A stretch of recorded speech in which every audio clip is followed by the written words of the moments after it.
சுஜி. இன்னைக்கு சுஜிஸ் கிச்சன்ல என்ன ரெசிபின்னு பார்க்கலாமா? ரொம்பவே யம்மியான, டெலிஷியஸான ஒரு சூப்பரான ஒரு ராயல் ஃபலூடா கர்ஸ்டர்ட் ட்ரிங்க் ரெசிபியோட வந்திருக்கேங்க.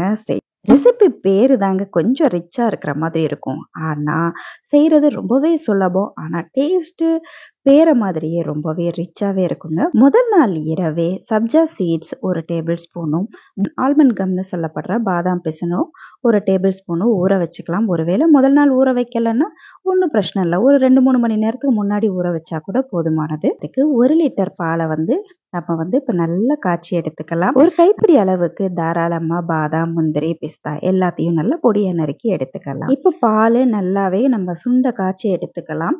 ஒரு 2 டேபிள் ஸ்பூன் அளவுக்கு கஸ்டர்ட் பவுடரை ஒரு 2 டேபிள் ஸ்பூன் அளவுக்கு பாலில் நல்லா கரைச்சி எடுத்துக்கலாம். அவ்வளோதான், தேவையான இன்க்ரீடியன்ட்ஸ் ரெடியாக இருக்குது. இப்போ பால் நல்லா சுண்ட காய்ச்சின பிறகு அதில் இந்த கஸ்டர்ட் மிக்சரை சேர்த்துக்குவோம். சேர்த்துட்டு 5லிருந்து 10 நிமிஷத்துக்கு நல்லாவே கொதிக்க விடலாம். குங்குமப்பூவை சேர்த்துக்கலாம். ஒரு 1/4 டீஸ்பூன் அளவுக்கு ஏலக்காய் தூள் சேர்த்துக்குங்க. இப்போ எல்லாமே நல்லா கலந்து விட்டாச்சு. 1 கப் அளவுக்கு சர்க்கரையும் சேர்த்தாச்சு.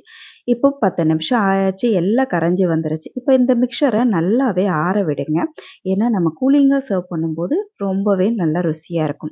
நல்லா ஆறின பிறகு இப்போ நம்ம ஊற வச்சிருக்கிற இந்த சப்ஜா விதைகளையும் பாதாம் பிசினையும் நேராக சேர்த்துக்கலாம். பொடிச்சு வச்சிருக்கிற பாதாம், முந்திரி, நட்ஸையும் சேர்த்துக்கலாம். எல்லாத்தையும் இப்போ நல்லா கலந்து விட்டுக்குங்க. அவ்வளோதாங்க, நம்மளுடைய ட்ரிங்க் ரெடி ஆயிடுச்சு. அப்படியே சர்விங் கிளாஸ்க்கு மாற்றிக்கலாம். மேலாப்பில் நல்ல கலர்ஃபுல்லாக இருக்கிற டூட்டி ஃப்ரூட்டியை சேர்த்துக்கலாம். நான் இன்னைக்கு அதை மட்டும்தான் செஞ்சுருக்கேன். உங்களுக்கு தேவைப்பட்டால் நீங்கள் கட் பண்ணின ஃப்ரூட்ஸும் சேர்த்துக்கலாம். திராட்சை, ஆப்பிள், மாதுளம்பழம், வாழைப்பழம் அந்த மாதிரியும் சேர்த்துக்கலாம். நான் இன்னைக்கு ஃப்ரூட் ஃபலூடா கஸ்டர்டாக செய்யலை, வெறுமனைய நட்ஸ் கஸ்டர்டாக தான் செஞ்சுருக்கேன்.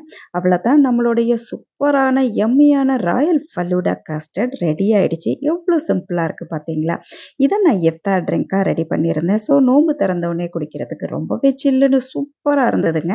இந்த ரெசிபி உங்களுக்கு பிடிச்சிருந்தா லைக் பண்ணுங்க, கமெண்ட் பண்ணுங்க. அப்படியே அந்த சப்ஸ்கிரைப் பட்டனையும் தட்டி விடுங்க.